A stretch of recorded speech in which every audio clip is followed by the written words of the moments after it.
We'll take a little break before a little some time before our audience join us. Jen, would you please be able to play the Baul song for our audience? Thank you. Welcome to the Persecution Report. I'm Tono Imroz Alam, your host. Today we bring to light a crisis that threatens not just musicians but the soul of our nation. For centuries, Baul and Sufi tradition have carried messages of spirituality, harmony, pluralism, and cultural richness. Yet today, under the rule of Muhammad Yunus, these traditions face unprecedented danger: arrests, mob attack, forced humiliation, even murder. Joining me today, Anwar Sadat Jihan, the co-host, Dr. Bidit Dey, professor, and Mohibul Hassan Chaudhry Naufel, former minister and an Awami League leader. My first question is to Dr. Dey. Dr. Dey, why are Baul and Sufi traditions culturally significant, and what is at stake if they are suppressed? Thank you, Mr. Alam. It's a very topical area, and thanks for having me today.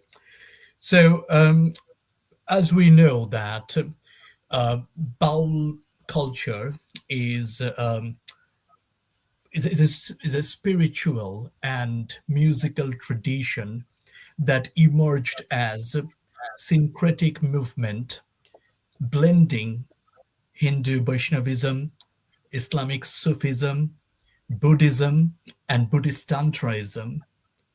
So the history of Baul culture in the Ganges Delta, which include both Bangladesh and West Bengal, goes back to 15th century. And that actually culminated with popularity and its spread during the 19th century, or late 19th century, when we know about Lalun Shah. But also we have to understand the genesis. The etymology of the word Baul often is traced back to Sanskrit word vakul or Persian word owl. So vakul means something eccentric, whereas the Persian word alludes to more about spirituality, reaching out to the Almighty. So regardless of what that etymology says, it is understood that it's about a different way of nurturing, practicing your spirituality, different way of reaching out and converging with the Almighty, who we all worship or pray. So, in a way, it is a philosophical tenet. At the same time, it is an amalgamation of multiple religions that we have in this particular region. Now, then, I would also like to draw your attention to a very fascinating connection. We all know about Charyapad. In English, they would call it Charyapad, which is deemed as the earliest literature written in Bengali between 8th and 12th century, which was actually found in Nepal Royal Library, and then of course was published in 1917. So the unique connection between Baul philosophy and Charyapad is that both are written, practiced, and composed by commoners, not by social or religious elites, not by dogmatism, but by an open mind, a sense of inclusivity, unburdened by any religious dogmatism or philosophy. And that, in essence, says a lot about us as a nation, that we historically have been an agrarian society. We have root of that is based on the very nature of the geography, topography, which constitute our sense of identity, the way we perceive about the world, the way we perceive about people around us, and how we would interact with them. If I may add here, the uniqueness of Bengali culture may be beneficial for people outside the country.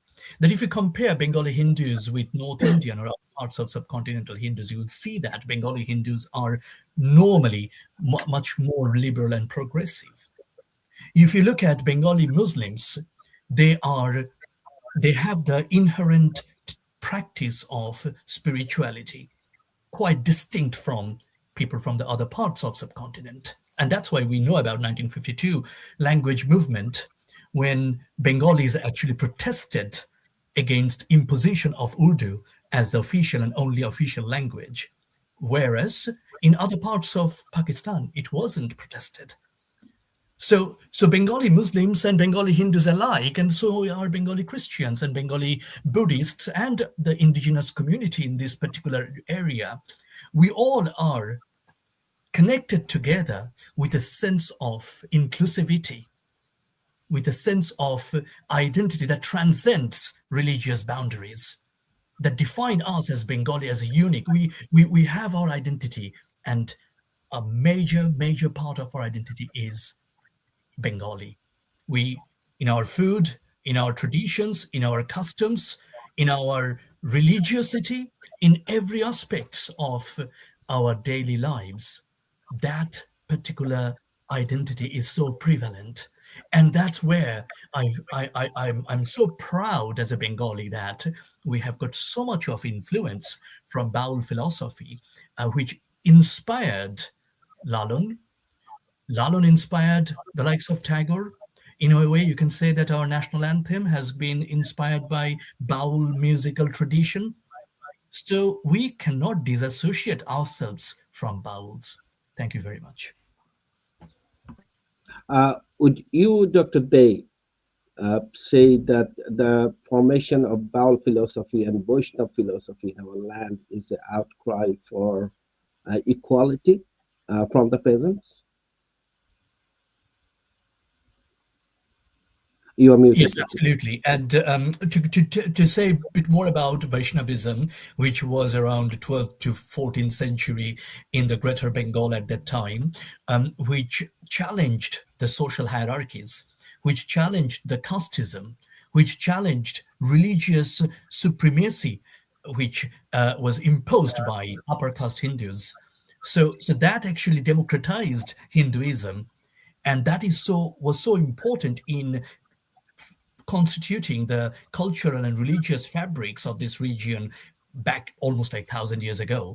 So there you see that we were well ahead of the rest of subcontinent in terms of our philosophical and our cultural perspectives. And certainly that has got quite entrenched connection with Baul philosophy. Thank you. We are glad to have Mr. Mohibul Hussain Chaudhuri Naufel here with us today. His father, Mohiuddin Chaudhuri, is one of the legendary Bangladeshi politicians, and him, Mohibul Hussain Chaudhuri Naufel, was once seen, is till today actually, she is seen as an iconic youth politician in Bangladesh. He also was a minister of Bangladesh government.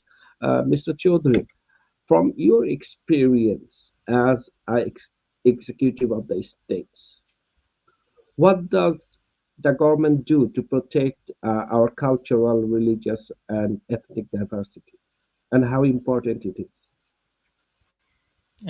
Thank you for giving me the floor. So I think Dr. Day has very nicely summarized the connection between Bauls, Vaishnavas, and the Sufi mysticism.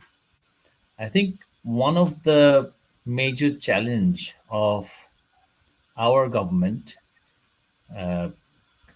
historically, had been that a specific brand of Islam was being promoted from Middle Eastern and other parts of the world, Middle Eastern countries and other parts of the world, which was not which was not in line with the practice of Sunni Sufism that was prevalent in our part of the world. Now, um, Baul tradition, because it was upholding the theological tradition of Sufism and Vaishnavism and Buddhism and the religious practices and spiritual practices of our part of the world, was seen as a safeguard, as something which was not only just promoting Bengali cultural heritage, but also was an obstacle against a very radical or fanatic form of, I should say, Islamism. Islamism. The word is Islamism, not the religion Islam, and how Islam was being used as a political ideology rather than a spiritual path or a spiritual practice. Unfortunately, after Bangabandhu's assassination in 1975, because the then military dictators wanted to win the hearts and minds of the Arab world, their version of Wahhabi, sort of more conservative and more stricter version of Islam, was being promoted by different quarters in Bangladesh. Despite that, the governments, even though military dictators were in power, the policymakers had always felt that mysticism, spirituality, and this other such rituals and practices will work as safeguard against the spread of hardline, conservative, rigid, dogmatic form of Islam's practice. Unfortunately, what has happened is that for most part of our existence as a country, Bangladesh, the type of rulers that we've had, especially those who came from the cantonment background, military background, General Zia, General Ershad, and General, thereafter Moinu Ahmed and others, their orientation in the practice of Islamic religion, our religion, uh, unfortunately had more alignment with the practices of Middle Eastern countries, and not just Middle Eastern, but I should say Gulf Arabs. I mean, there is a difference between Levantine Arab, Gulf Arab, and North African Arab. Arabs are not just one culture. So the Saudi brand of Wahhabist Salafist Do movement. when you, I just would like to intervene for a minute. When you say Gulf countries, did you mean it is? Because my understanding is that when there is religion, like every religion should have some type of conservatism. Some practice conservatism, some are conservative, some are very moderate. When you say Gulf countries, in Gulf countries, especially, we have seen rise of Muslim Brotherhood, which is very conservative Islam. Okay, it's an extreme form of religion. It's the political Islam, the use of political Islam. And my question, I have this additional question to you: that why in Bangladesh political Islam is always used against Bangladesh Awami League? Why they use political Islam to confront the secular ideology of Bangladesh Awami League? Yeah, so very important question. Thank you, Tane Bhai.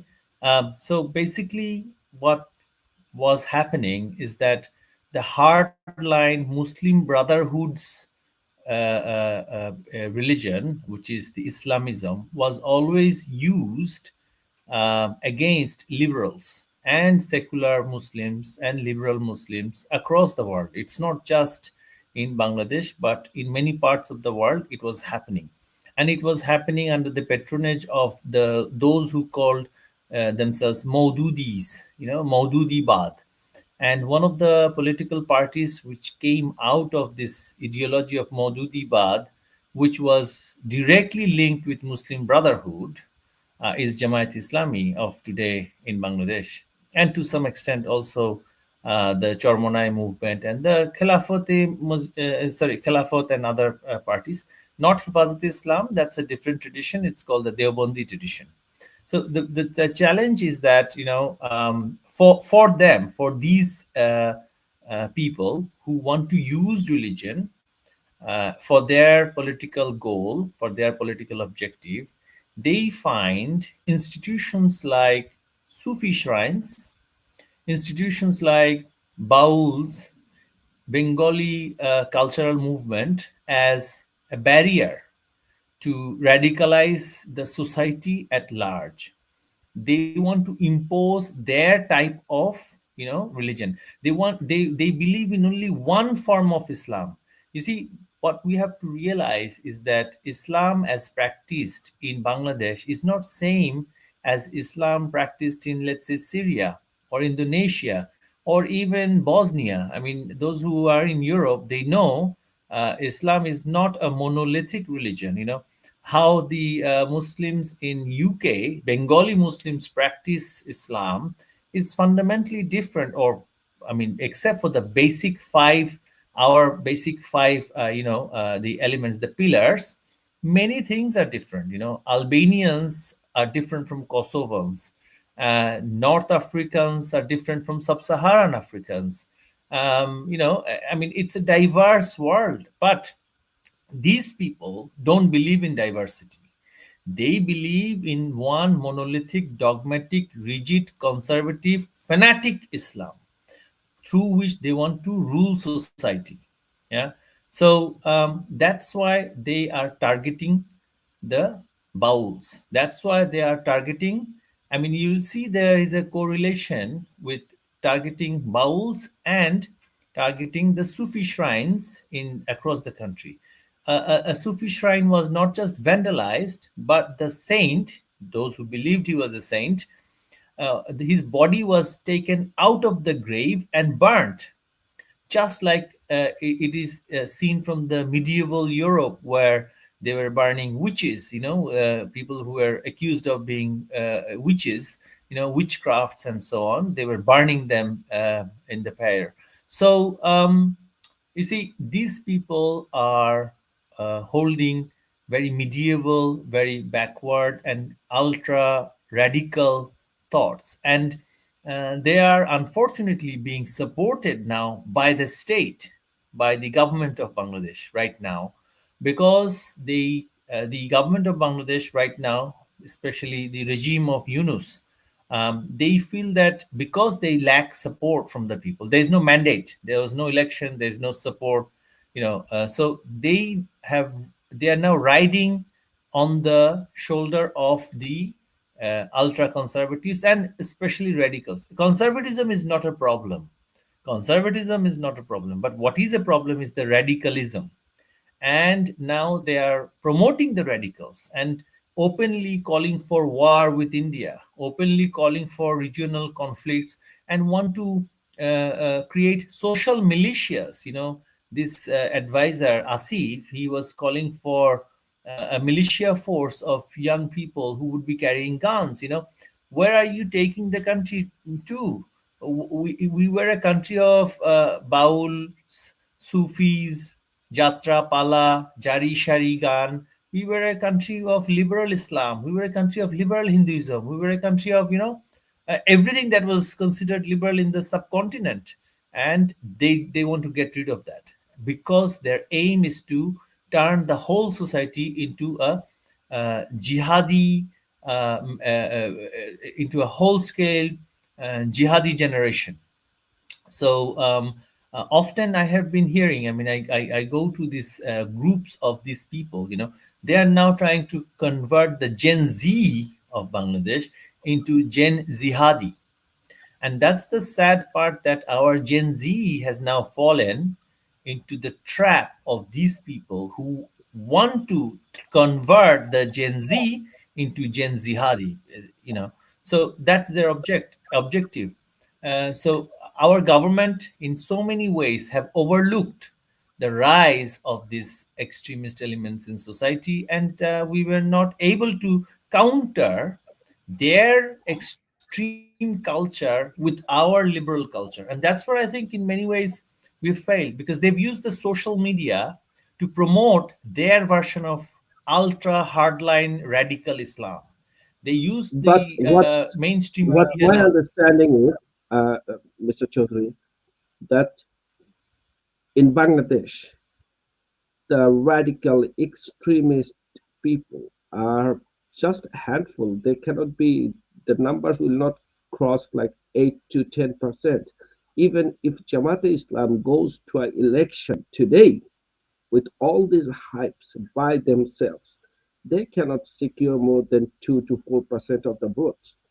That's the reality in Bangladesh. Absolutely. However, you've got to understand that even if it is 5%, 5% of 170 million people is quite a number. And this 5% is not a docile, quiet, tolerant 5%. These are jihadi minded extremists who can create a lot of havoc and chaos in society. So the manner in which our leader Sheikh Hasina for 15 years regulated these elements, contained them, uh, now no one is doing that. In fact, I mean, it was appreciated across the world. The manner in which she did it, American government to the Europeans, they were appreciating it. But Yunus, for years, at the same time, were running counter propaganda, calling it oppression and repression. Whereas, Bangladesh was successful in regulating radicalism, whereas United States had to take people to Guantanamo Bay and lock them up for many years without trial. Bangladesh didn't do that. Bangladesh didn't have to do that. But Yunus and the Muslim Brotherhood of Bangladesh, which is Jamaat Islami, they ran campaign for many years through their Hamas and Muslim Brotherhood brethren in Europe, that we are running concentration camps and what they are calling the Ainaghor. And they were successful in convincing certain European policymakers and human rights organizations to convince them with their lies, with their deceits. And now they see what kind of people they are.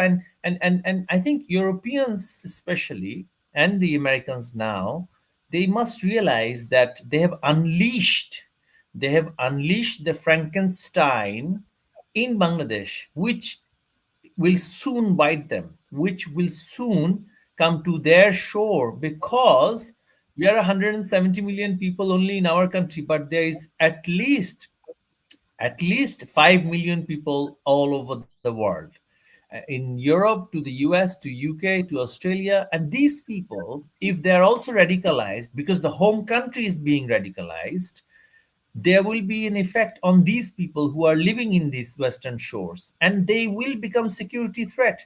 And it will be a bigger threat than, I will say, ISIS. It will be a bigger threat than Al Qaeda if this regime continues to build a hub of terrorism in Bangladesh.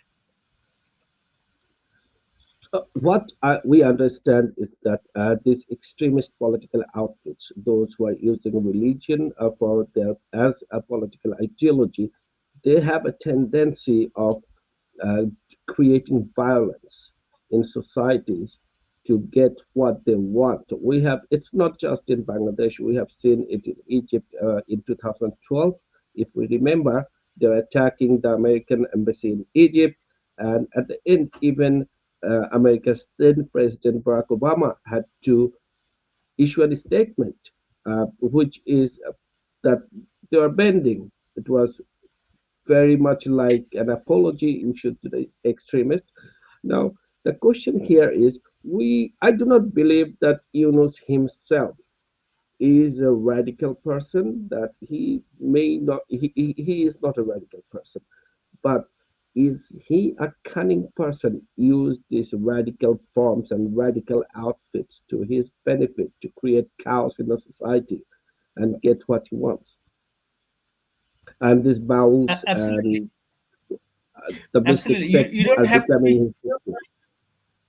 You don't have to be personally radical. I mean, you see Jinnah's case, Jinnah was not even a practicing Muslim.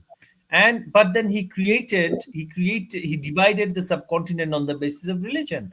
And same thing with Mr. Yunus. Mr. Yunus takes the shape and form wherever he is. So, in front of the Western media and Western crowd, he's someone who is supporting the lesbian, gay, bisexual, transsexual movement through his daughters, in fact. And back in Bangladesh, he's suddenly the messiah of the Al Qaeda backed, ISIS inspired radicals over there. So these people are worse than I say Ayman al Zawahiri. These people are worse than Bin Laden, Osama bin Laden, because you know what Bin Laden is up to. Osama bin Laden, we know who he is and what he can do. We know what Hamas can do. We know what Ayman al Zawahiri can do, but we don't know what Dr. Yunus can do. And these people are worse. And unfortunately, the Westerners who are continuing to back who are continuing their support for this gentleman, Mr. Yunus, do not realize that he is at the end of his lifespan. For him, it doesn't matter what happens to Bangladesh or this generation. He doesn't care. He has achieved almost everything in his life. He wanted a Nobel Prize, which he got. He wanted to be part of European elite society. He became one. This was his last landmark that he wanted to achieve, and he's achieved it. But at what cost? That's the question. And what is the future? That is the question. Everyone has to wake up that this man, through his regime, won't even tolerate music teachers in primary schools. I mean, this was never an issue in Bangladesh. Music teachers were always there. Yes, we didn't have enough teachers to deploy, but now that we have a lot of music teachers who want to work, I mean, music is not forbidden in Islam, except for a very dogmatic, conservative, radical Islam. Music is not forbidden. What's the problem of having physical education teachers in schools? I mean, don't the children have to be physically fit? I mean, absurd things. I mean, we don't. I mean, this is Taliban-like behavior. We don't live in a Taliban-led Afghanistan. This is Bangladesh, and this is where I say a lot of responsibility lies with the people like Mr. Wakaruzaman, who, in his personal capacity, he may be a hardline conservative, but he is partly also responsible for this rise of radicals in Bangladesh, because it is happening straight under his control on What society and the institutions. what my general understanding of Baul Sufis and mystic singers, what I have seen is that these are the people. They do not have assets. They do not have money.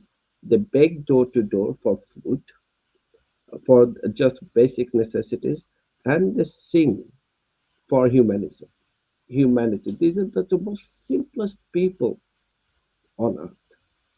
And it is very difficult for me to comprehend that someone would go after these people just for political gain. I mean, the list of horrors are like growing. Recent viral videos we have seen on social media in Bangladesh, we have seen forced head shaving and beard shaving of elderly Sufi practitioners, people who simply followed a spiritual way of life. In the district of Moymonsing, for instance, a 70-year-old shrine dweller had his 30-year-old locks cut off in public. Even more shocking, in Naranganj, the body of a man, husband of a Baul singer, was found on the roadside, apparently hacked to death. We know who are those people who hacks someone to death from behind. In the Thakurganj district, a group of Baul artists were attacked in broad daylight in front of police, apparently by radical mobs shouting for their death. And despite all this clear video evidence, perpetrators they remain as in large. The criminals and perpetrators, there is no accountability. Jihan would be able to give us a better overview. He has some slides for our audience to watch. Jihan, would you please? Thank you, Mr. Alom, for connecting today. Praised for their syncretic mysticism, for their fervid promotion of peace, tolerance, and love, recognized by the leading world bodies such as UNESCO for their uniqueness, the Bauls and the Sufis are part of our Bengali identity. Since the fall of the Awami League government, the democratically elected Awami League government, the power vacuum and the absence of lawlessness that we have seen in Bangladesh has resulted in catastrophic fate for the Bauls and the Sufis. Across the country, from Thakurgaon to Kustia, they have come under brutal mob attacks, and when they cannot suppress them using mobs, they are resorting to the abuse of the judiciary, as you will see in the following slides. Right after the fall of the Awami League government between August and January, there had been 44 reported attacks on 40 shrines across the country, and this is government reported data. While the unconstitutional Yunus regime has placed zero tolerance against such atrocities, we have seen zero action, and we have seen zero respect from the Yunus regime towards our Bengali culture. I wonder whether this is the 3 zeros that Mr. Yunus likes to talk about. For nearly half a century, the Alimuddin Chisti Majar in Nayanganj had a very peaceful existence. Every Thursday there would be Baul songs, there would be mahfils. But all that has changed when the radical elements of society went and vandalized and shut down their shrine. According to the reporter of Daily Star who went there 2 or 3 times after the fall of the Awami League government, the shrine remains closed till this very day. And then the Al Chisti shrine in Nator came under brutal attack by the BMP Jamaat goons. Why? Because the organizer failed to provide them with the extortion of 2 lakh Bangladeshi taka. And they shut down their festival, the Baul festival, as a result. And then we have seen in Maimansingh a 200-year-old shrine.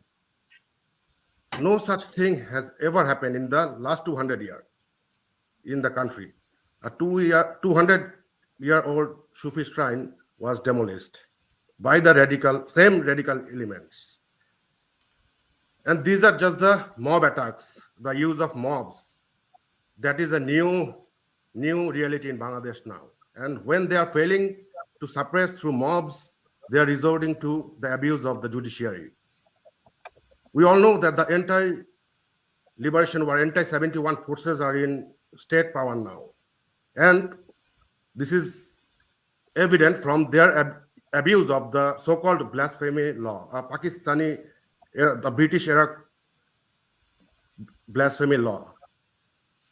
It is a British era law, the section 295A, which was actually established to safeguard religion. However, we have seen in Pakistan how after Ziaul Haq came and brought down Islamization, this blasphemy law was abused. And in the similar fashion, in Bangladesh today, there had been a rampant rise in the abuse of this blasphemy law. In Manikganj, a Baul singer, Abul Sarkar, was arrested for allegedly hurting the religious sentiments. I don't know if something is said hurt the religious sentiments of somebody, whether the Jamati leaders who are making insane remarks about our God, about our prophets, hurt somebody's religious sentiments. We have seen a Jamaat leader claiming that he can stop the sun. Allah has given him that ability. I don't know whether this type of insane remark hurt anybody's religious sentiments or not. And when you dare to protest this illegal injustice, you again face the mob. 3 devotees of Abul Sarkar was brutally attacked and tortured and thrown to the river right in front of the police. And then we have seen in Nayanganj the husband of a Baul singer Sonia Sarkar, who was hacked to death, allegedly simply because he encourages his wife to pursue music and sing Baul song. Besides all this, we have seen a nasty trend of forced head shape, forced beard shape of the darvish, of the fakir as we know them. These are innocent people who have a vagabond lifestyle. This is their lifestyle. This guy Halim Uddin Akan, a 70-year-old devotee of Hazrat Shahjalal and Shahparan, his 34 years old hair was forcefully shaved by religious mob because it is un-Islamic. Supposedly it is unholy, and it creates hurt to their religious sentiment. So as we are seeing, there is a rampant rise of these radical elements who are intentionally trying to erase our Bengali identity, of which the Sufi and the Bauls are an important culture. The Sufis were the safeguard of our freedom fighters back in 1971. We have seen Maj Bhandar Sharif in Fotik Chori. They were known as the fortress of the freedom fighters because they proved that true Sufi culture never stand with the oppressor. Yunus, on the other hand, this unconstitutional Yunus regime is with the oppressor. Thank you. Back to you, Mr. Alam. The blasphemy law that doesn't apply here because Baul culture, Baul religious sect, Muslims, Hindus, Buddhists, Christians, everyone falls under the constitutional safeguard of Bangladesh. Bangladeshi constitution ensures the right to believe and freedom of religion. And Bangladeshi constitution does not allow a privilege of one religion over other or one race over other. So these are the forced use of blasphemy law. Also, Bangladesh Awami League, when it comes to political ideologies, Bangladesh Awami League believes in religious freedom. Bangladesh Awami League understands religion is very integrated in Bangladeshi social fabric. This is why the government led by Bangladesh Awami League always facilitated religious practice, also as well as it facilitated building of religious symbols and religious facilities, such as we have seen mosques built all across the land. We have seen temples getting special grants. We have seen pagodas getting special grants.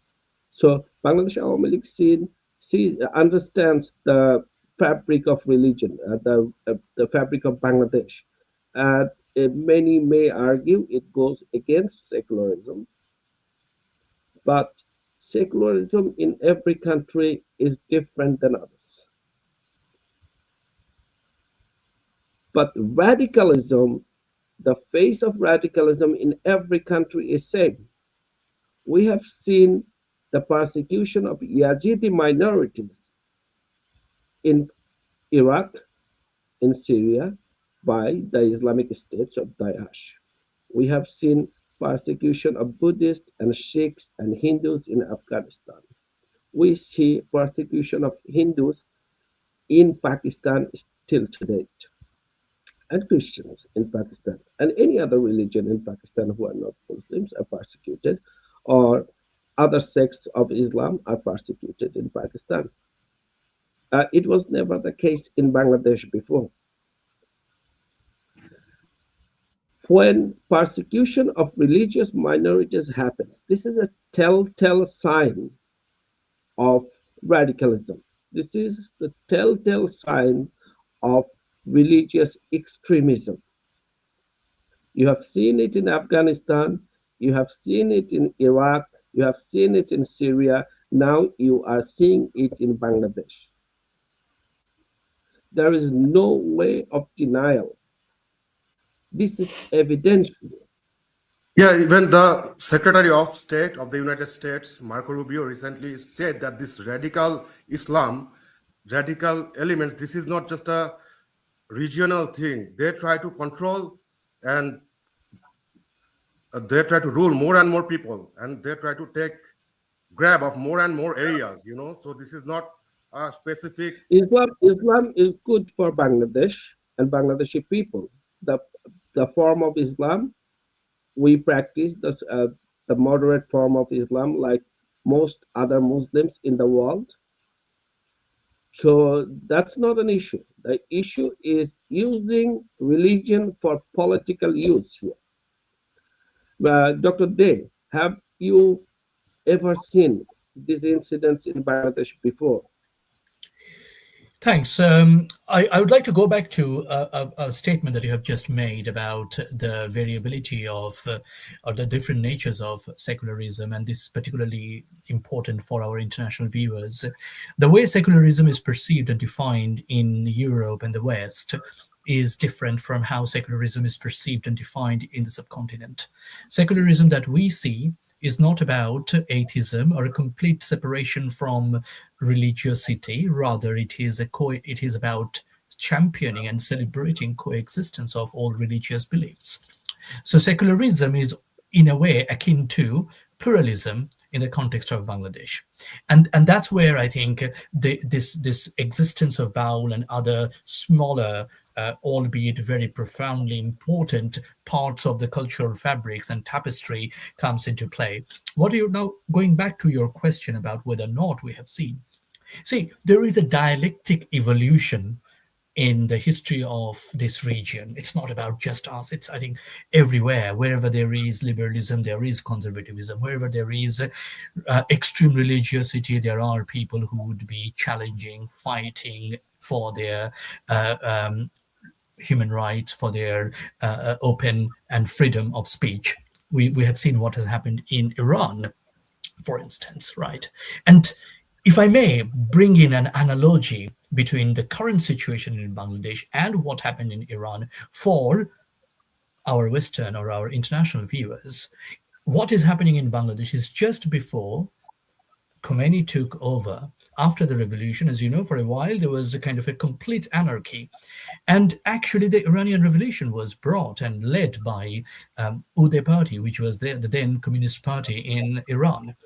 And eventually they were all massacred, slaughtered, and the Iranian mullahs, in the disguise of extremely fanatic religious ideology, came into power. And for the last 2.5 decades, we can see what is happening there. So in our case in Bangladesh, we have always seen that religion has been weaponized by the political elites, particularly the right-wing fundamentalist forces. 1947, throughout the time of Ayub Khan, when Bengalis were fighting for their democratic rights, religiosity was used. And we know about NSF, the student wing of Muslim League, and Jamaat-e-Islami student wing Chhatra Sangho, Islami Chhatra Sangho. They were let out to suppress and silence the democratic forces. And in 1971, we all know what happened. There was a complete crackdown and genocide which was perpetrated against Awami League, progressive parties and religious minorities. And then also this extreme form of religion was weaponized.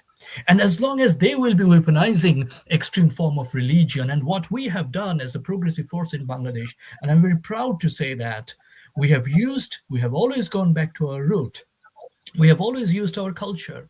We have always used our secular identity. We have always used the likes of Bengali New Year, Pohela Boishak. We have used our language. We have used our poetry, our literature. These all are our biggest asset. These are all our asset to fight against extremism. So going back to your question that whether or not it ever happened to Bangladesh, I would say that it is not unusual to happen, but what happens is that progressive forces like Bangladesh Awami League, along with intellectuals, along with we, general people who believe in open and free society, plural society, we have always stood up against them. And of course, Awami League, when they were in the helm of the political power, they certainly confronted them. We saw that how they managed to mitigate the risks coming from Hefajat Islami. We saw in 2015-16 when there was a rise of extremist militant groups, Awami League government didn't take any prisoners. So they actually straight away cracked down on those evil militant groups. And when there was communal riots or communal tension in Kumilla, Ramu against Buddhist communities, Awami League government was quick and prompt in responding to the necessities. So there we see that it's and now Yunus government is just a bystander. They are sometimes giving lip service. Mr. Faruqi put some status on social media, and that's how they wash their hands off. This is not the act of a responsible government. In effect, they are actually pandering to these extremist groups. They are appeasing them, and without their support, Yunus government will not be able to survive and sustain. That's all. Thank you. I remember in 2000, I believe, when BNP was in power, Dr. Day, there were several incidents of attack against the Baul people, Baul Yes. practitioners. Is it Yes. right? If you could remember. Yes, so there are also incidents surrounding Lalon Akhra, the festival that we have in Kushtia every year. So this was vilified as anti-social, anti-Islamic incidents by the extremist groups, because Jamaat-e-Islami was very much ally of the then BNP government, and together they were trying to eradicate those secular festivals. The reason is very clear. If Bangladesh is a secular country, if Bangladesh is a liberal country, they will be politically dead. They do not have their political career in a secular, progressive, liberal, inclusive, plural Bangladesh. So they know it very well. And that's why they always go after these symbols, these cultures. Thank you. I remember in 2016, it was December 2016, probably 15th December. I remember this date because I wrote a column on Dhaka Tribune on 22nd of December. At that year, 2016, 15th December, there was an attack on Baul practitioners in Netrokona district. It was not really an attack. There was a procession by the religious hard right, and in response, government issued protection for the Baul practitioners, and they actually stopped the Baul assembly just to protect them. Our Awami League government stopped the Baul assembly, and activists like us, we were not happy. We were not happy that why would you stop the assembly? Because assembly and freedom of religion are the fundamental rights granted to Bangladeshi people by the Constitution of Bangladesh. And after the outcry of the activists and the civil society, Bangladesh Awami League actually 2016, we have never seen such threats. Practitioners. However, we have never seen them stopping an event I think I'm having some connectivity problem. Yes, I think there is a little bit of disruption on the sound. So we may go back to Mr. Chaudhry about some concluding remarks if Mr. Alam is unable to continue. Yeah, thank you. Yeah, so the only thing I wanted to say at this stage is that Bangladesh is in an existentialist threat. So we are going through a phase where we are not just losing our state institutions, but our social fabric. So it's not just that our culture is at risk, our history is being now rewritten, and in this criminal Yunus's word, it is being reset. So unless the people of the country rise up and all of us work together, whether they believe in Awami League's political ideology or they're opposed to our party, irrespective of their political position or ideology, I think it is high time that the nation works unitedly to oust this extremist regime. One thing I wanted to say here is that you could, we sense that this regime, when they took over, these are the things which, these are the things were going to come, because when they took over, immediately after taking oath, the law advisor, Mr. Asif Nozrul, at the time, I mean the current law advisor of this illegal regime, he freed convicted terrorists, militants, and rapists into the society from the prisons, gave bails to every criminal that was held inside the prison. So, and one of the reasons why they did that is not just that he earned money from these people, but also to create a level of social anarchy and civil unrest which would continue to which would be used to justify their grip in power. And these extremist elements would be used against Awami League and other liberal political forces, and that's what they're doing.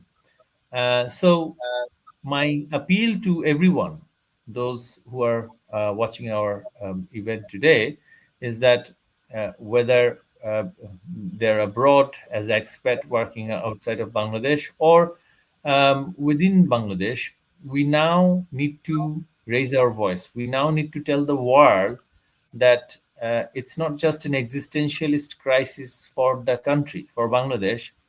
It is going to be a problem for the entire region and, in many ways, for the entire world because of the sheer size of our population. It's And also, 170. Mr. Chaudhary, if I may supplement here, that the big Buddha statue of Bamiyan was not just Afghanistan's own asset, it's a global No. asset. Any Yes, culture, any art is a global piece of celebration. absolutely. Absolutely, and Baul culture, Sufi shrines, these are universal heritage, and that is why we have UNESCO, and we have written to UNESCO, in fact, and have told them that artifacts and archaeological sites are being vandalized. So museums have been vandalized because they considered it as shirk according to their militant form of Islam. They're destroying statues. I mean, statues are not allowed in Islam inside mosques because so that people don't pray to, because Islam forbids idol worshipping for the Muslims, not for those who are not Muslim. They just don't want to keep any kind of, I mean, statue in society in general, even in public places. This has nothing to do with Islam's teaching. Even conservative Islam doesn't have an issue with it. but these people, these are militants, and these militants have the same mentality as the Al Qaeda led Taliban in Afghanistan, have the same mentality as the Boko Haram of Nigeria, has the same mentality as Hamas in Palestine. And they would rather see Bangladesh turn into Gaza by provoking war with our neighbors. I mean, it's not just India that they're provoking on a daily basis, they're also provoking Myanmar. Arakan Army, which is a rebel force, they're now saying that they should be working with Arakan Army, which is a threat to Myanmar's sovereignty. Any day, Myanmar could be provoked into attacking Bangladesh. So they would rather turn the country into another Gaza, if not Ukraine, in order to live the way they live. They prefer to live like warlords. How Mhm. warlords live in Afghanistan, that's how they want to live.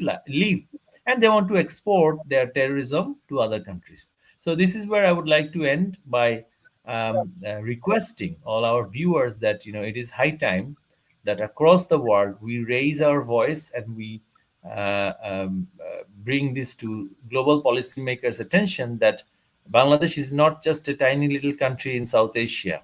It will be a global problem if we let this continue. Thank you so much, Mr. Chaudhary. My apology, my internet connection was disrupted earlier. It was probably because of the snowfall. What we have listened from our panelists, the situation is severe. Situation is as same as what we have seen in Syria, in Iraq. We have seen the vandalization of sculpture of Bamiyan. We have seen vandalization of heritage sites of Palmyra, and we have seen that Yazidi community, religious sect, were persecuted. This is exactly what we are seeing in Bangladesh right now. In Bangladesh, 1,400 sculptures and heritage sites were vandalized, torched, demolished since August 2024. There is no music in the school. Now we are seeing, just like the Yazidi people, the Baul sect of the country, this mystic sect, is persecuted. These are undeniable evidence of terrorism. And this is happening under the watch and protection of a government, which is worse. It is a government supported by the terrorist, and for its existence, the government is supporting terrorism and the terrorists and the perpetrators. World must act. We are 170 million people in a very small piece of land. This is a problem for the world. Thank you for joining us today, and we will meet you next week, same time, Sunday, 10:30 Bangladesh time. Thank you. Bye.